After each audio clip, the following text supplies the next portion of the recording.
తెలంగాణ వాదం ప్రాణాధారంగా పుట్టిన టీఆర్ఎస్ జాతీయ రాజకీయాల కోసం బీఆర్ఎస్గా పేరు మార్చుకున్నందుకే ఓటమి పాలైందా? మహారాష్ట్రలో మినహా మరెక్కడా బీఆర్ఎస్ తన ఉనికిని చాటుకోలేకపోవడానికి కారణం ఏంటి? ఇప్పటివరకు ఏపీలో బీఆర్ఎస్ పార్టీ చేపట్టిన కార్యక్రమాలన్నీ తమ తెరచాటు మిత్రుడు జగన్మోహన్ రెడ్డికి రాజకీయ లబ్ధి కలిగించేందుకేనా? ఏపీలో జనసేన, టీడీపీ, వైసీపీ లాంటి ప్రధాన పార్టీలుండగా బీఆర్ఎస్ పార్టీ నిలదొక్కునే అవకాశాలున్నాయా? తెలంగాణలో ఓటమి చెందిన కేసీఆర్ ఇకపై ఎక్కువ సమయం తెలంగాణ రాజకీయాలపైనే కేటాయించాల్సిన పరిస్థితులు ఏర్పడ్డాయా? బీఆర్ఎస్ పేరుతో జాతీయ రాజకీయాల్లోకి రంగప్రవేశం చేయడం వల్లే కవితపై ఢిల్లీ లిక్కర్ కుంభకోణం కేసు నమోదైందా? అసలు ఇంతకీ రానున్న ఏపీ ఎన్నికల్లో బీఆర్ఎస్ పోటీ చేస్తుందా?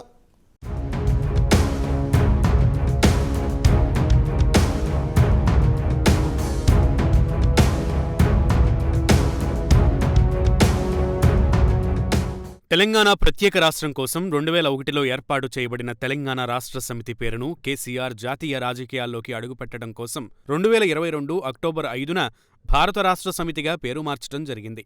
జాతీయ స్థాయిలో భారత రాష్ట్ర సమితిని విస్తరించడం కోసం మొదటగా ఆంధ్రప్రదేశ్తో పాటు ఒడిశా, మహారాష్ట్రలో పార్టీని నిర్మించాలని కేసీఆర్ భావించారు. ఈ 3 రాష్ట్రాల్లో కొంతమంది నేతలను పార్టీలో చేర్చుకున్నారు.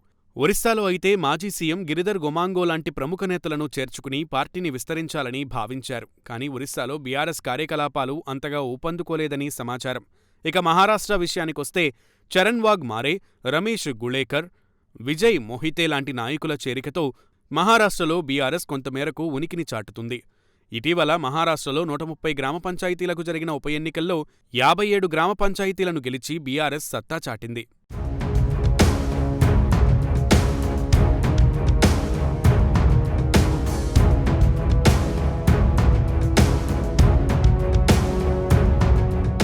ఇక ఆంధ్రప్రదేశ్ విషయానికొస్తే ఏపీ రాష్ట్ర శాఖ అధ్యక్షుడిగా మాజీ ఐఏఎస్ తోటా చంద్రశేఖర్ను నియమించారు. మాజీ మంత్రి రావెల కిషోర్ బాబు, పార్థసారథి వంటి నేతలు సైతం బీఆర్ఎస్లో చేరారు. కాపు సామాజిక వర్గంతో పాటు వెలమ సామాజిక వర్గాన్ని లక్ష్యంగా చేసుకుని బలం పెంచుకోవాలని బీఆర్ఎస్ అధిష్టానం భావించింది. అది అంతిమంగా జగన్కు ప్రయోజనం చేకూర్చి టీడీపీ, జనసేనలకు నష్టం చేకూర్చుతుందని భావించి బీఆర్ఎస్ బలోపేతం కోసం చాలా ప్రయత్నాలు చేశారని తెలుస్తోంది. ముఖ్యంగా జనసేన నేతలను టార్గెట్ చేసుకుని పార్టీలో చేర్చుకున్నారు. ఏపీలో బీఆర్ఎస్ కార్యవర్గాన్ని ఏర్పాటు చేయడంతో పాటు కార్యాలయాన్ని సైతం ప్రారంభించారు. హైదరాబాద్ వేదికగా కీలక సమావేశాలు కూడా నిర్వహించడం జరిగింది.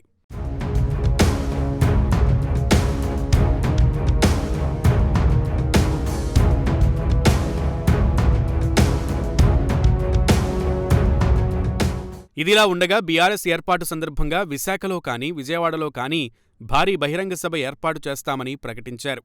మరోవైపు మహారాష్ట్రలో కేసీఆర్ కొన్ని బహిరంగ సభలు నిర్వహించారు. దాంతో ఏపీలో కూడా పార్టీని ముందుకు తీసుకెళ్తారని భావించినా క్షేత్రస్థాయిలో పరిస్థితులు అనుకూలంగా లేకపోవడంతో ఏపీ విషయంలో కేసీఆర్ ఆచితూచి వ్యవహరిస్తున్నారని రాజకీయ విశ్లేషకులు అభిప్రాయపడుతున్నారు. ఇప్పటికే ఆంధ్రప్రదేశ్ రాష్ట్రంలో జనసేన, టీడీపీ, వైసీపీ లాంటి ప్రధాన పార్టీలు ఉన్నాయి. రాష్ట్రంలోని ప్రజలందరూ ఈ 3 పార్టీలలో ఏదో ఒకదానికి మద్దతుదారులుగా మారిపోయిన నేపథ్యంలో కొత్త పార్టీల మనుగడకు అంతగా అవకాశం లేదని రాజకీయ మేధావులు అంచనా వేస్తున్నారు.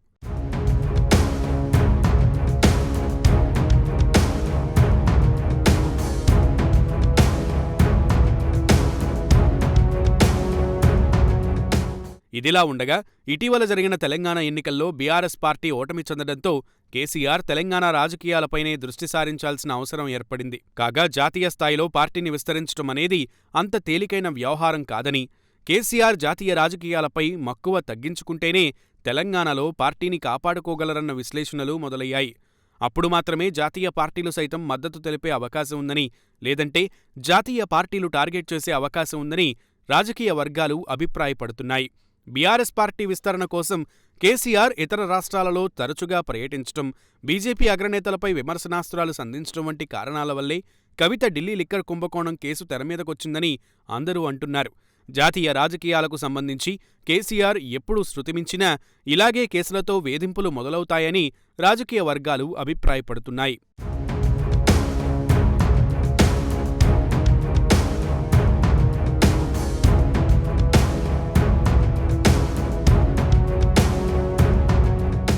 నిజానికి తాజా ఎన్నికల్లో బీఆర్ఎస్ ఓటమికి టీఆర్ఎస్ పార్టీని బీఆర్ఎస్గా మార్చడమే ప్రధాన కారణమని రాజకీయ విశ్లేషకులు అభిప్రాయపడుతున్నారు.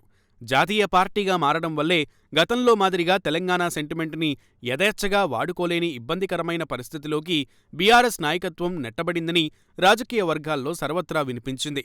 అందువల్లే ఇటీవలి తెలంగాణ ఎన్నికల్లో చాప కింద నీరులా ప్రభావం చూపించిన ఆంధ్రా ప్రాంత రాజకీయ శక్తులపై గతంలో మాదిరిగా దాడి చెయ్యలేక చివరికి ఓటమిని కొని తెచ్చుకోవాల్సిన పరిస్థితులు ఏర్పడ్డాయని రాజకీయ వర్గాలు అభిప్రాయపడుతున్నాయి. ఈ విధంగా అనేక కారణాలతో ఆంధ్రప్రదేశ్ రాష్ట్రంలో బీఆర్ఎస్ పార్టీ క్రియాశీలకంగా వ్యవహరించలేని పరిస్థితులు నెలకొన్నాయని అంటున్నారు. దాంతో రానున్న ఏపీ అసెంబ్లీ ఎన్నికల్లో బీఆర్ఎస్ పోటీ చేసే అవకాశాలు తక్కువేనని రాజకీయ వర్గాలు అభిప్రాయపడుతున్నాయి. చూడాలి మరి ఏం జరుగుతుందో.